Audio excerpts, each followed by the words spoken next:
You are now tuned in to Heat Check with Slatter and Antonio Turner, right here on GTA Sports Network. Follow GTA Sports Network on Facebook, Twitter, and Instagram. Subscribe to the YouTube channel, GTA Sports. And don't forget GTASportsNet.com for all things in the world of sports. Okay, so since today was two-a-days that you mentioned earlier in the conversation we had earlier, you kind of break down that experience for the audience for us? How was practice today?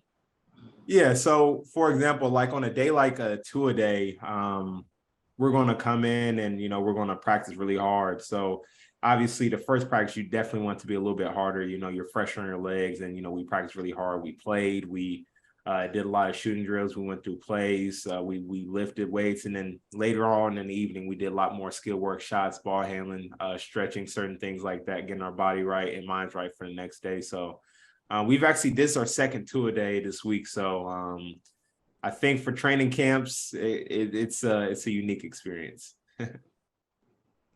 Okay. Hey, Tony, do you have some question for him?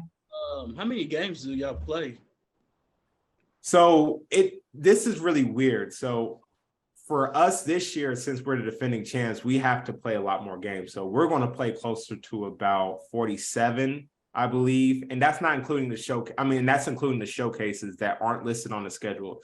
So you have we have like a showcase. I believe that we're going to Europe to play. It's like the Champions Cup. So we play against like the EuroLeague champions, the CBA champions, the NBL champions. So we play against them. And then there's also the Vegas showcase. I mean, pretty much everyone knows it used to be secret like 3 or 4 years ago, but now everyone knows that they do a big, huge showcase where all the GMs go to Vegas and play in front of them. So that's including those games. But, most teams will probably play in the G League about 35 to 40 games.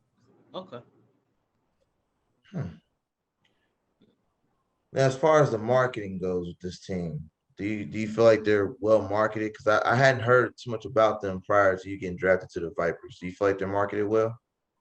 I actually really do. One thing about G League teams is their market and their niche it's different than a lot of other ones. Like I said, a lot of that comes down to ownership. So, for example, like a lot of people know South Bay Lakers because it's affiliated with the Lakers. I don't think that they do any, specific marketing. A lot of people know Santa Cruz Warriors because, they're, with the Warriors. Some of the best, I'm not going to say the best, but some of the better marketed teams are actually the ones that, aren't necessarily conjoined with their own sort of affiliate. So I do think that, RGV is very marketed well. And I do think that a lot of fans down here are really engaged just from, what I've, been, felt out here. So I do think that is marketed really well. And I do think that there is more room to grow, especially marketing, across, not just RGV, but the G League in general. But I do think that RGV could definitely do a little bit more marketing, like up in the Midwest, up in the East Coast.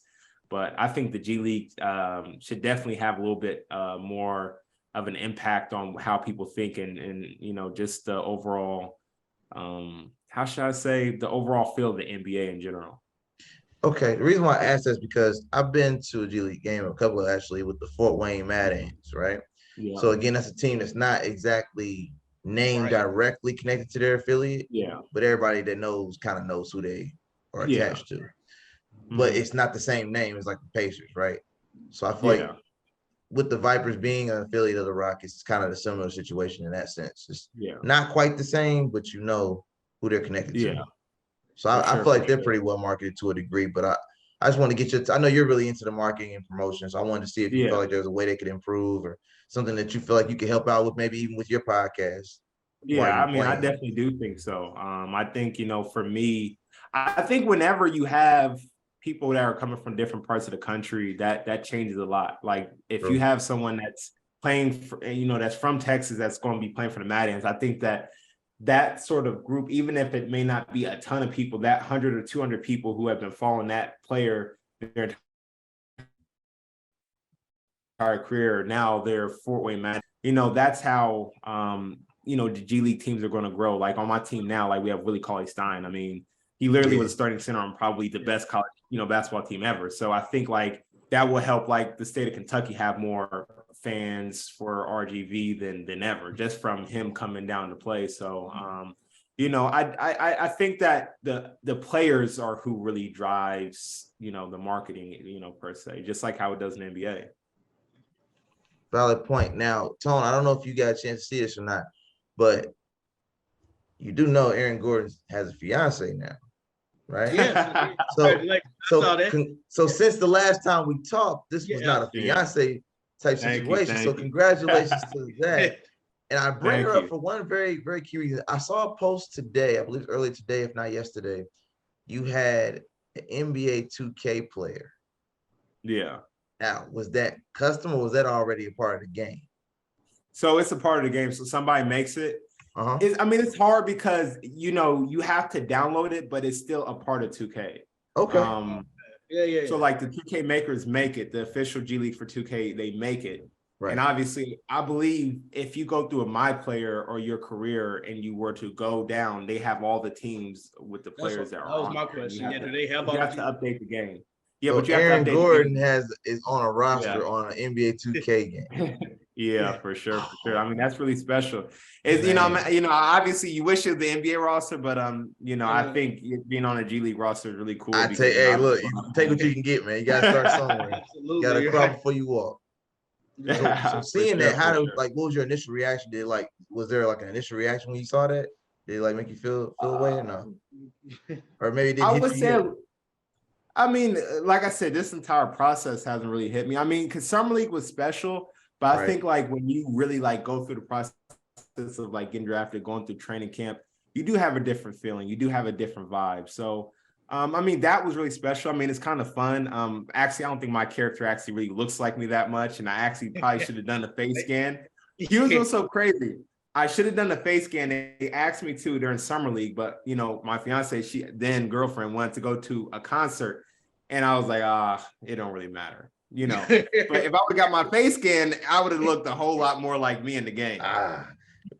You made a rookie mistake. We'll call it a rookie. Yeah, that's a rookie mistake for sure. I should have made sure I got that done. That's right.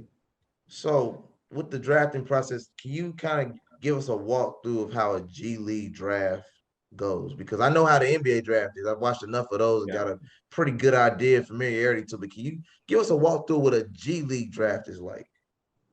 So the G League draft is really funny because they change it up every year. So I can only really pretty much give you because I remember one year they did have it to where, you actually went up and shook the commissioner in his hand when it was a D League. And then one year when it was a G League, and then during COVID, they had a big press conference.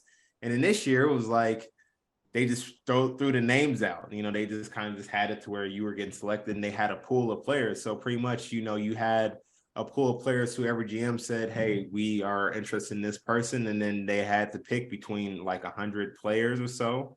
And that was pretty much the draft. So I believe every single team had one. So it was 90. So it was a pool 90 players. So every single team either had 1 to 3 rounds and you just picked a player.